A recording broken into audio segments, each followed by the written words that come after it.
Let's learn about behaviorism.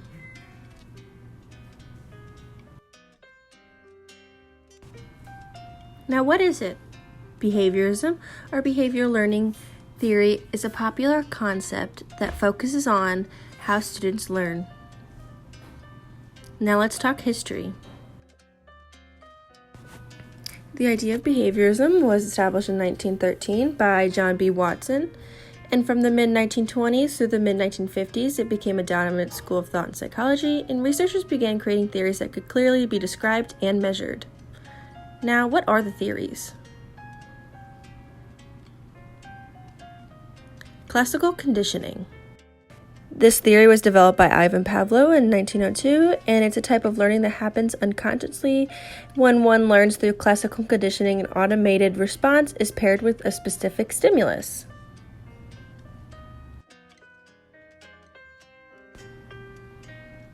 Edward Thorndike's Law of Effect, 1905.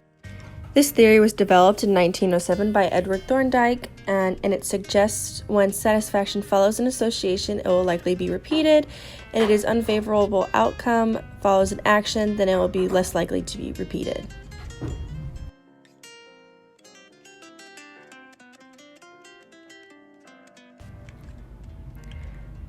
The Little Albert Theory. This was a controlled experiment that showcased evidence to support classical conditioning in humans.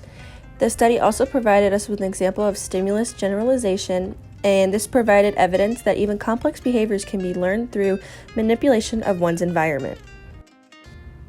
Operant conditioning.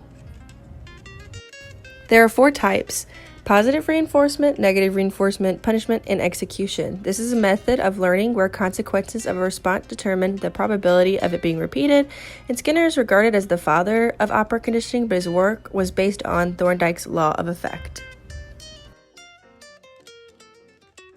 In this photo, you are going to see a child misbehaving in the store by knocking things off the shelf when they don't get something they want. Instead of bribing your child with a candy they wanted to get them to stop, parents need to ignore negative behavior and reward the good behavior, and set clear boundaries of what appropriate behavior looks like. In this next photo, you see a teacher using positive reinforcement to encourage appropriate behavior from their students by high-fiving the student that exemplified the appropriate action or behavior that teacher may be looking for.